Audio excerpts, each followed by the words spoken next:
সীতা দেবী বলেছে তুমি বসে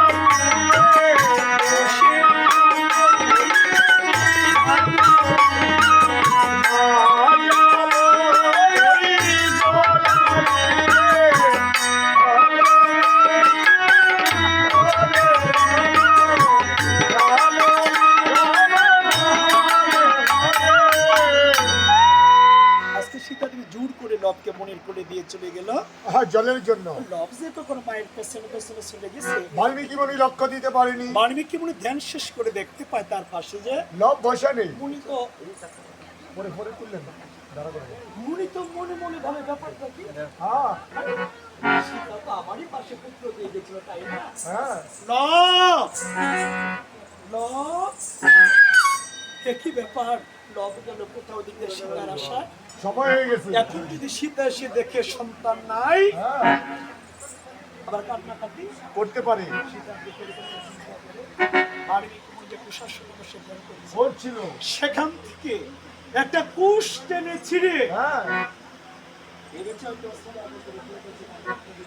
হারিয়ে গিয়েছে। সীতার দুঃখের কথা চিন্তা করে বাল্মীকি মুনি যে কুশাসনে বসে ধ্যান করছে, সেখান থেকে একটা কুশ টেনে ছিঁড়ে অবিকল মন্ত্র বলে লবের মতো আর একটি সন্তান মানে করে নিয়ে বসে আছে।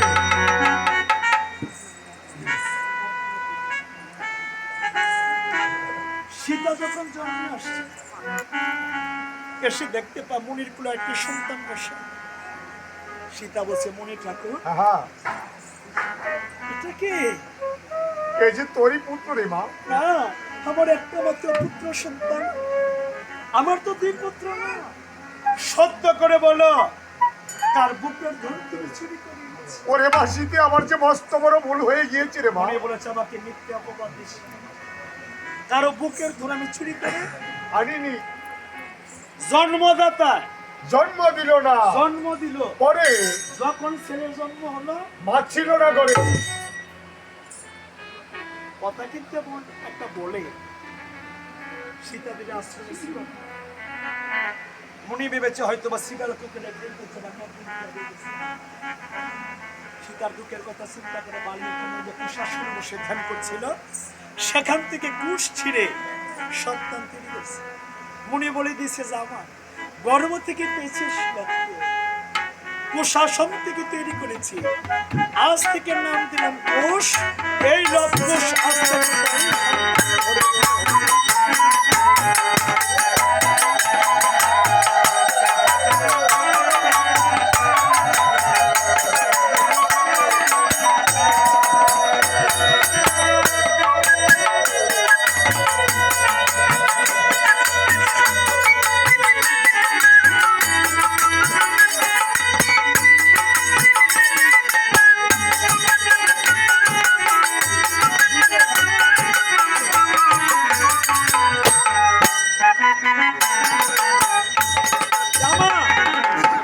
আজ থেকে তোর দুই পুত্র গর্ভ থেকে পেয়েছি। লবকে কুশাসন থেকে বাড়িয়েছে কুশকে, আজ থেকে লব কুশ তোরই সন্তান। দাদু ভাই, ও দাদু ভাই, মনটা বইটা জায়গা তো কবে দাদা মো আর কবে দাদা সব ডাক শুনবো। দাদু ভাই, তোমার নামটা বলো। বাবার নাম রাম, মার নাম সীতা, দাদু ভাই, ও দাদু ভাই, ডাকটা তো শুধু কুকিল কণ্ঠ। দাদু ভাই, কেমন করে? আজ থেকে আমি বাল্মীকি মুনি তোমাদের দাদু। শোনো, তোমরা সব সময় আমারই কাছে থাকবা। আমি বাল্মীকি মুনি তোমাদের কাছে কয়েকটা বিদ্যা শিক্ষা দিব, তোমরা তো শিখবা। বলো বলো আগে। প্রথমে শিখাবো যুদ্ধ বিদ্যা, তারপর রামায়ণ গান, তারপর শাস্ত্র বিদ্যা, সঙ্গীত বিদ্যা। হ্যাঁ ঠিক আছে। আর তুমি তো গান পারোই, গান পারোনি? পারতে দাদু শিখাবো। হ্যাঁ নাচ পারে। হ্যাঁ আরে একটা তো শিক্ষা রাখছে মানুষের গান গেয়ে মনোরঞ্জন না করতে হলে নাচটা মনোরঞ্জন করবে। তাই তো এটা গানবো আর এটা নাচবো কত সুন্দর। আর দাদা ভাইরে কান উঠবো। হ্যাঁ দাদু ভাই, দাদু ভাই, তাহলে তোমাদেরকে প্রথমে যুদ্ধ শিখাচ্ছি, যেভাবে যুদ্ধ করি এভাবে যুদ্ধ করবো। হ্যাঁ, এই যে দেখো কিভাবে যুদ্ধ।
আইন আমার লগে কে লাগবেন? হ্যাঁ কেলমাতে হাইব কেলমা। আমার দুইটা লাগিয়েছে। হ্যাঁ দেখো দাদু ভাই কি শিখছ?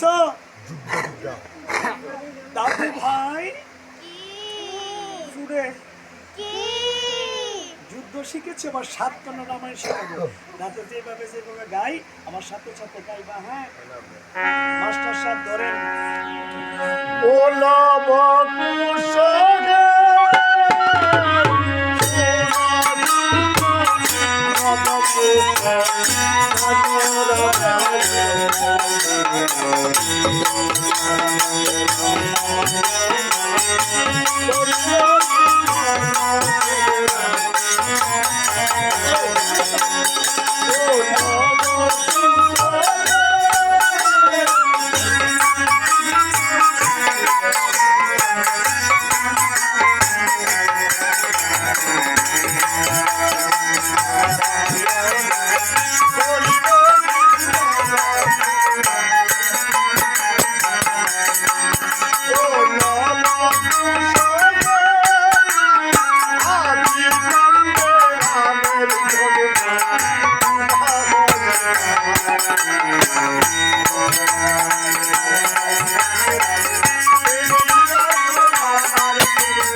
কি শিখছ রামায়ণ গান রামায়ণ গান এবার গাইয়া শোনাই দিব পারবা না? পারবো পারবো হ্যাঁ পারবো মাগো সাহস পেলে কইছে পারবো যাক তাহলে তোমাদেরকে একটা কর্ম দিয়া যাই কি করবো? আজ থেকে তোমরা আমার কদলি বনটা পাড়া দিবা কি বল কদলীবন কুতুলি গান কলাবন কলাবন কালা গান হ্যাঁ আমি যেমনে কমো আমারটা শুনবো না তারটা শুনবা শিষ্য না তো এবারে তোমরা নাচাইবো গান গাবে আর কেউ গান গাবে না তোমরা নাচো এবারে বুঝাইলি বউ রুগিয়ে 10টা ডাক্তার ধরে না কোনা দূরে রুগা বানাইলে তোর লাগে আর রুগে ডাক্তার যেমনে যেমনে বিধান তেমনে চলন লাগে না গো। হ্যাঁ চলবো চললে বাচ্চা মামি আরে হ্যাঁ কি ও দাদা ডাক্তার যেমনে তেমনে চলন লাগে না কি গো এক